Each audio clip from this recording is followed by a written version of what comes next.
Wow, we were up to episode 11 all of a sudden, and definitely making some progress on the build now.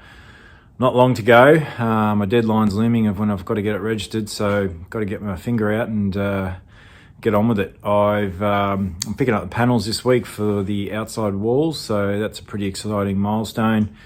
So you probably see me head down the freeway and grab those from Melbourne. Front box yesterday for the drawbar.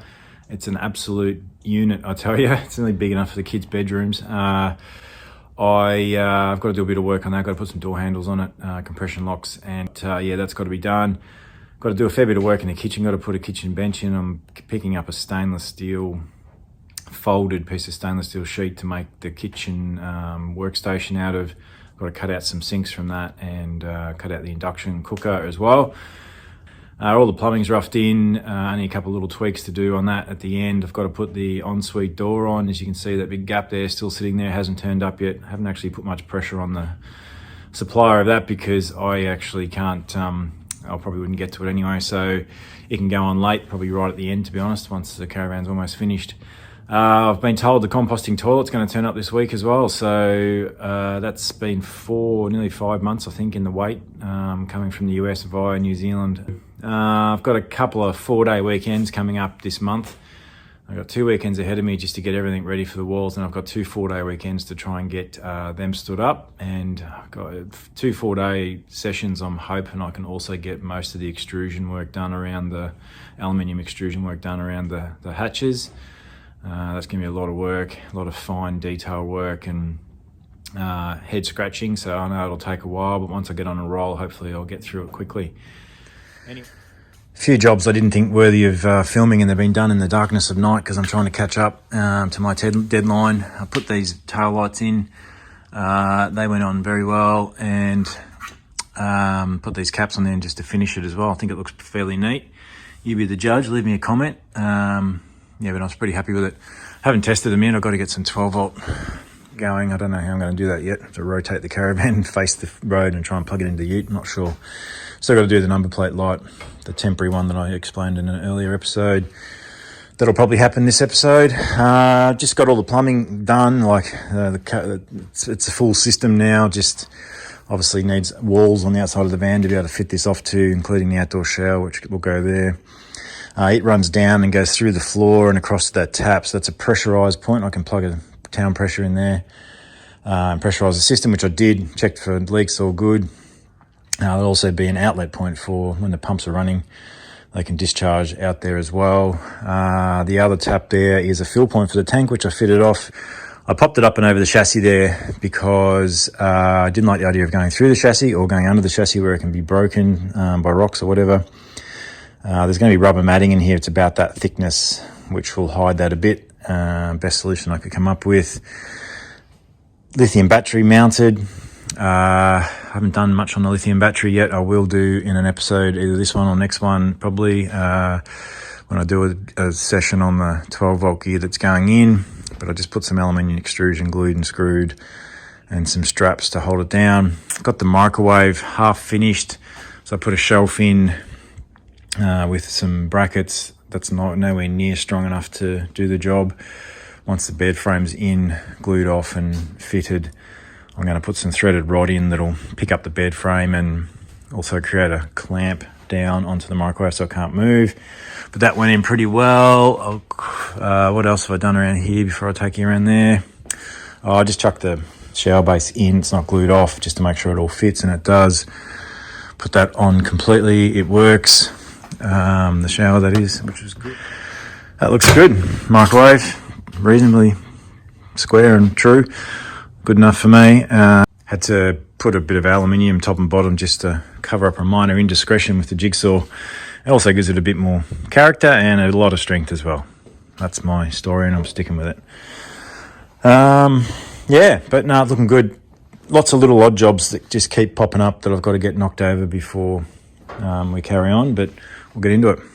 Just picked that bad boy up in the other side of Melbourne this morning, 4-hour round trip to Carrum Downs to collect it. I got it custom made at Aussie Toolboxes. I'll put a link in the description and on the screen here as well. But that's aluminium, weighs about 35 kilos. It's massive. Got a rack on top here to be able to chuck some firewood in and carry some other stuff. Swing doors on it. I've got to put some latches on. I'm going to use the same latches that I'm going to use on the rest of the van, so I didn't get those fitted at Aussie Toolboxes. I'll put those on myself. A couple of bits of channel I'm going to glue off to the front and back. Once I've fitted some drawers in the bottom, I'm going to put some drawers in that'll carry a bit of gear and slide out. Be accessible, and yeah, it's sort of designed around fitting a 15 or 20 horsepower outboard in comfortably, and I reckon I'm probably going to be able to fit the jerrys inside rather than putting them on the front, which was going to be the plan. I did leave enough room there for a couple of jerrys, but it's getting pretty heavy, pretty close to the tow ball, so not sure yet. We'll figure that out later. I won't even put those on until I've done a few road tests with a finished van, I think, and figure that out afterwards. But yeah, she's pretty neat, pretty schmick, pretty happy with it, pretty solid. Yeah, just sitting there. Obviously, I'm going to take it off, wrap to coat it. I'm going to paint it black, probably put some insulation in it as well, and should be sweet. Just looking at how I can get these compression latches into this door. Pretty scary hole to cut because of there's nowhere to hide if I get it wrong. It's not straightforward because the side wall of the box is tapered, so it's not a square mount onto the wall there, so I can't just measure off the back wall knowing how far this twists. Also, the latch doesn't fully go vertical on the release. It goes just before vertical, so got to factor that into the mounting position, but it's also got to have enough, it's got to be close enough to the frame here that obviously it rotates and pulls in. So it's a game of millimeters. I have to measure it 400 times, and I didn't realize this either, but the latch body is square with round edges. The intention is you're meant to cut a square so that the whole thing doesn't rotate in the hole. So I can't just drill a hole, which is what I thought I was going to be doing, which would have been much easier. It's got to be a square, so it might have to be a router job with a very small fine blade. Yeah, measured 400 times and cut once, hopefully, and get it right.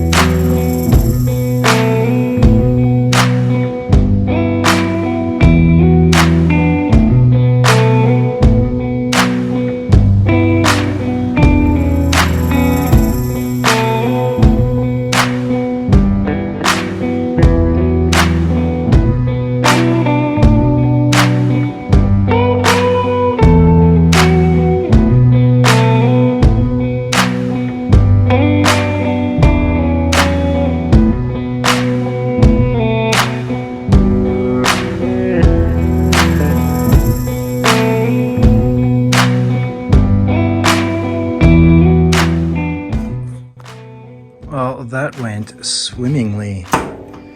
They're really good. I like them a lot. Pull it up real tight.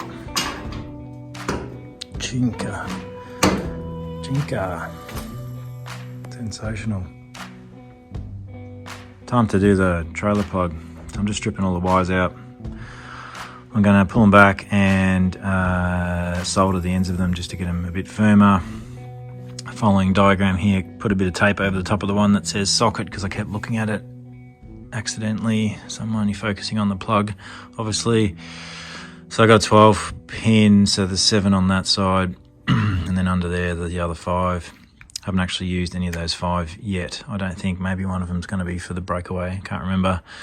So I've got to get these 7 in as a priority, and I'll fix off the 5 anyway and get it all finished, and then I'll at least have power to the 5 back in the caravan that I can tap into when I need to. Yeah, it's a bit dark in here and a bit in this corner, so I'll probably just get on with it and show you the end product.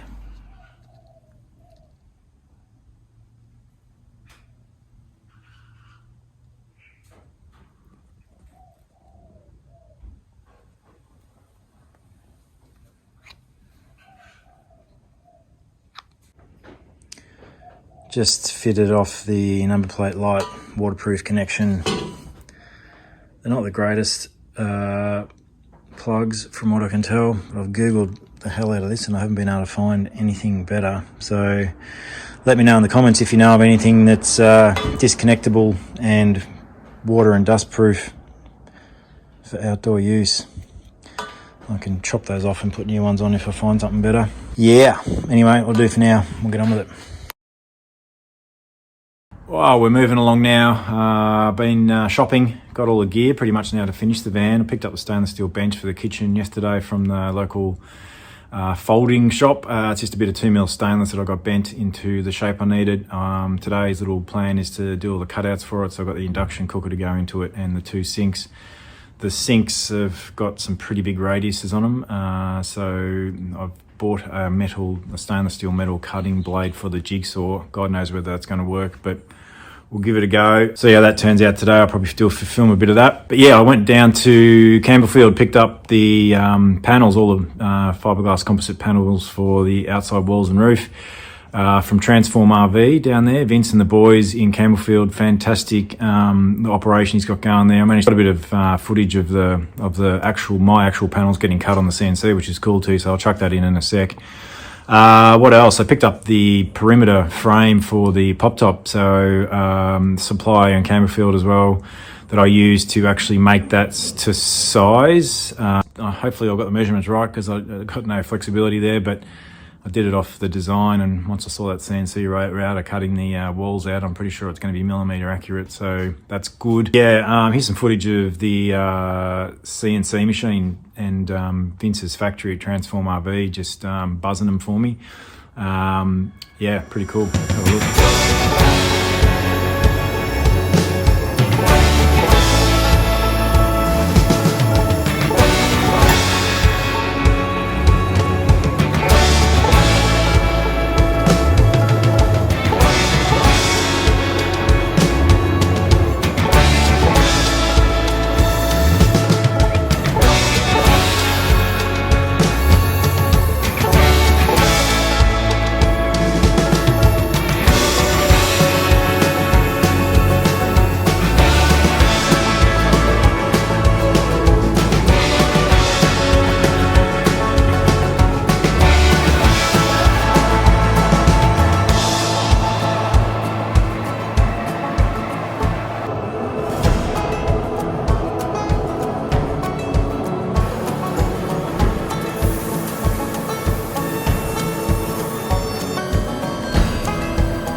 Yeah, so that was the panels getting cut. Obviously, they've got CAD drawings of my setup. I gave them some fairly detailed drawings just in a PDF format, actually, and then they just copied them to a CAD drawing and then feed that into the CNC machine, and away we went. Knocked them all out. I'll give you some detail around that, probably in the next episode or the one after, just around how I've strengthened all the panels, where I've put inserts and things, just so you can get a feel for that. But yeah, it's time to get on with the sink mount in the kitchen. That's the next job, and trying to cut some holes in it without screwing things up. So here we go, let's get on with it.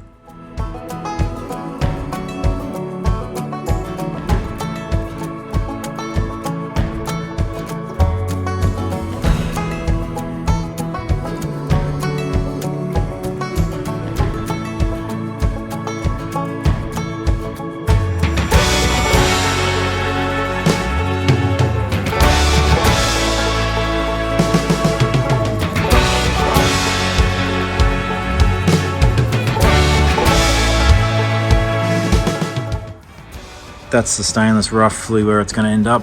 Just got it propped up here with a bit of timber to make it the right height. been a game of millimetres. These will obviously be cut out and turned upside down and dropped in that way. I just wanted to make sure that I've got enough clearance on this guard here for this one, and it just makes it probably 5 or 10 mil. It's actually a big consideration around the whole design the whole way along. There's so much that goes into this tweaking and design. The cutout for the hatch that opens here, I've got to make it ends up, this has got to end up below the aluminium extrusion. It goes around the hatch opening, so I can get the rear facing piece of the hatch opening in to lock it off there. And so much thought has to go into these fine details of how wide that is versus how wide the hatch aluminium surround will be, versus how high I want this off the ground to work as a working space. But it all looks like it's going to work so far. Yeah, so I've got to get these cut out. Got to get the induction cooktop cut out of there as well. It's got enough clearance to make that through in a good spot. There's enough air space around it for breathing with the temperature, warm air coming out of it and the fan. But yeah, it's coming together. Hopefully I get this knocked over today.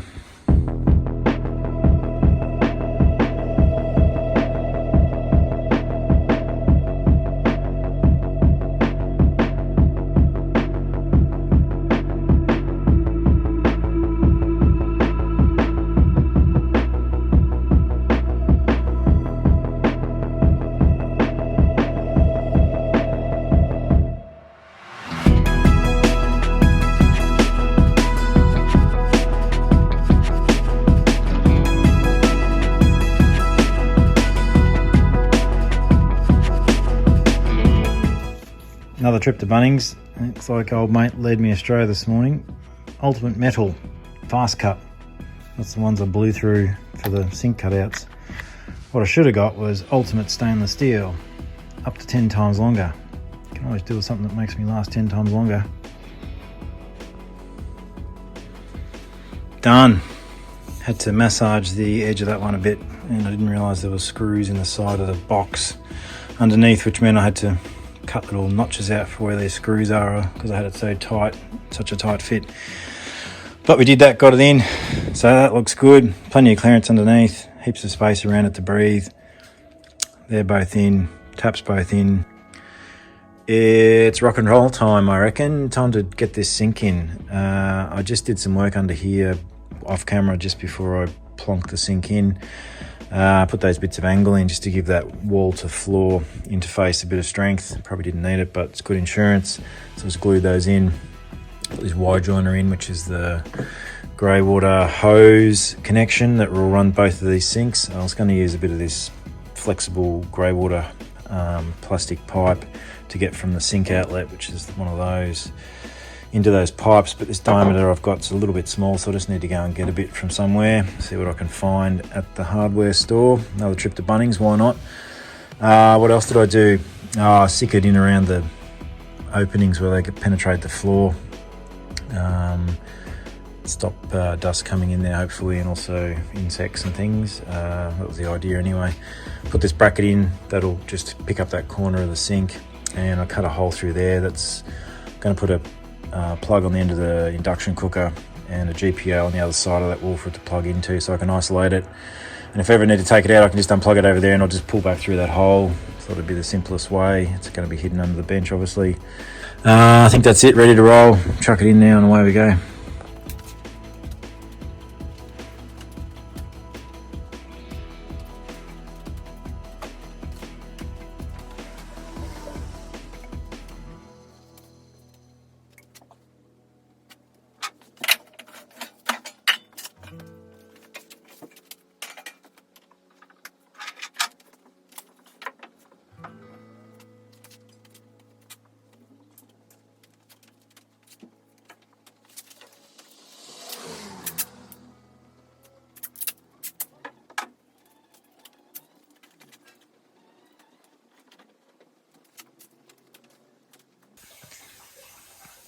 Well, that sound of running water is actually running water, if you can hear that in the background. So got the sinks in, they're not fitted, not silicon down, just sitting there.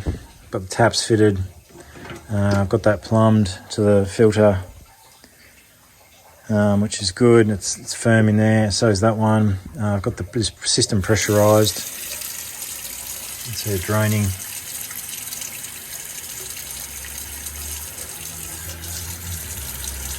It drains pretty well. I've got the back of the van pretty much at ride height, so if I'm ever on an unlevel side and it's down a bit at the back, I reckon I'm going to struggle, but with it pretty much level, so that's ride height here and drawbar level, it's draining pretty well.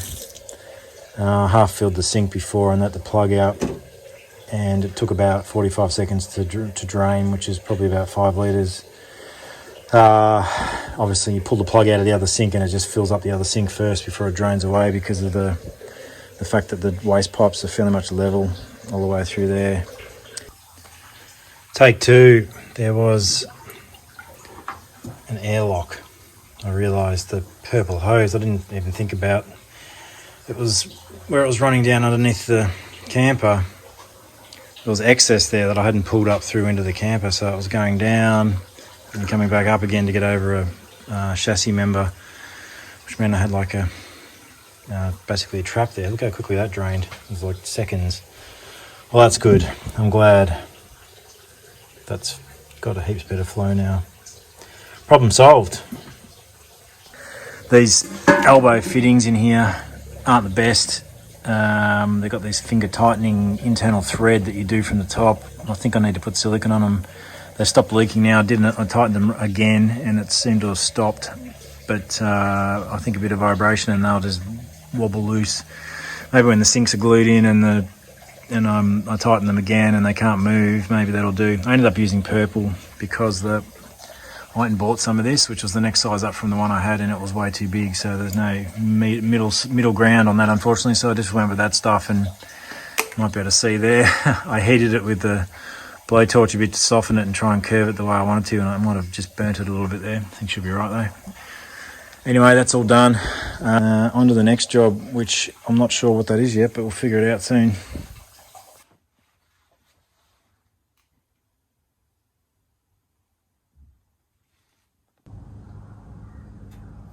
Hey, look what turned up today. Composting toilet. I need to get that fitted off, which means I've got to get the shower base glued in and finished, which will be pretty straightforward, I think, with just some Sikaflex or whatever. Then this has just got some brackets to screw it off to the floor, so you can take the whole unit out still, except for that bracket. And I've got to get this extraction fan. That's a floor-mounted fan that will discharge the stinky stuff out underneath the floor of the van. So, but yeah, pretty exciting. It's good size, pretty comfortable. Lots of room around me here. I think it's going to work all right. Still plenty of room in front of it to have a shower. So I think it's worked out well in terms of design. Yeah, get on with it. Okay, let's get down to the dirty business. We're going to install this bad boy today. Just thought I'd run you through a composting toilet's rough operation. I've never used one myself, never installed one, and I'm only going on what it says in the instructions, but basics of it are solids reservoir, liquids reservoir. Liquids go through these holes here. I have to get my aim sorted. And solids go through that one there. You got option of chucking one of these things in. You can drop it onto that, and then when you open the door, the whole thing falls through. Probably saves a bit of cleaning, I'm assuming. Yeah, and then you just take this reservoir out and you can empty it for the liquids. The solids end up in here with a coir sort of organic block that you mix by rotating this handle with the good stuff that ends up in there. It basically just breaks down by itself naturally.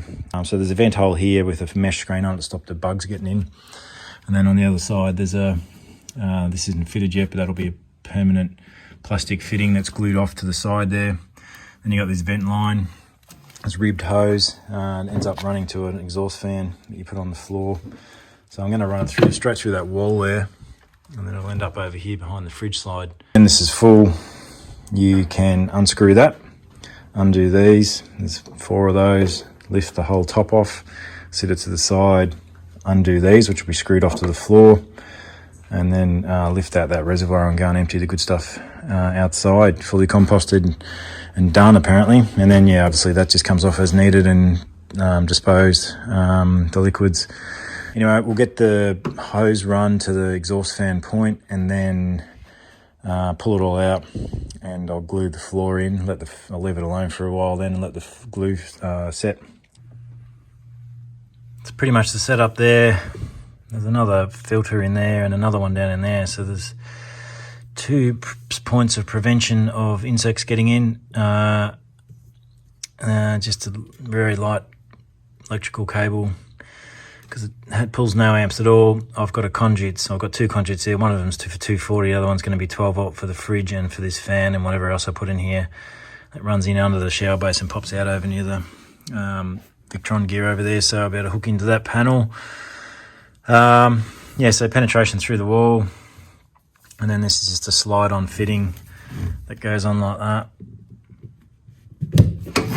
Obviously that'll be screwed to the floor and tight. That's worked out in a pretty good position really, because I don't know if you can see through there, but there's that black piece there is the tank support bracket, and then below that, heading back in this direction, is the tank shroud. It's all open, has ventilation, but it'll stop any water splashing up into the fan. It's actually got its own protection, but it'll be able to draw air from side to side, but offers a lot of splash protection going through rivers and stuff. It won't get any water, which is fantastic. I'd like to say it was ingenious design, but actually it's just blind luck how that all worked out. So I just got to get this mounted now, screwed down onto the floor there.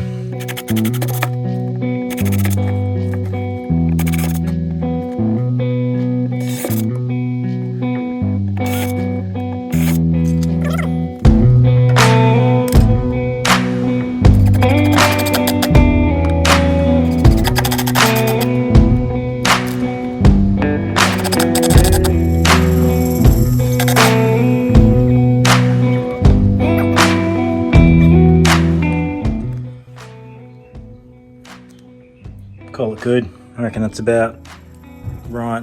Time to get the floor, the shower base glued in, and I'll also glue in this bed frame, and that'll be it for the day, so I don't want to touch anything with all that sitting and setting.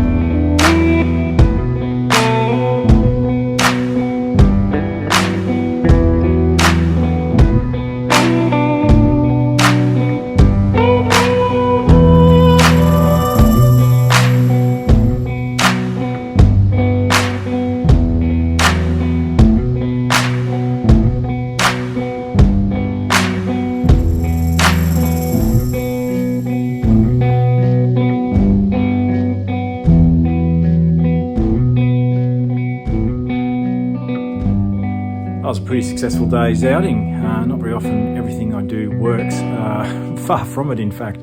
So pretty happy with how that turned out. Got the shower base in, not the neatest job, but it's in. Got to wait for that glue to dry before I mount the toilet on top. Got the bed base glued in.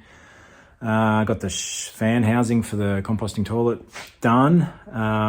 It's ready just to screw into the toilet unit when it's mounted. But yeah, with all that fantastic stuff and success, unfortunately that's the end of the episode, so we're going to have to call it a day, run out of time, but tune in next time for the standing up walls. Wow, it's going to be a big milestone for this build, getting those all up and glued in. Then we'll really be in the home straight, hopefully. But yeah, make sure you like, subscribe, do all that sort of good stuff on the video for me. It helps me out a lot. Chuck some comments below if there's anything you can think I can improve on. There'll be plenty, I'm sure. But yeah, we're in the home stretch now. See you next week, hopefully. Cheers. Bye.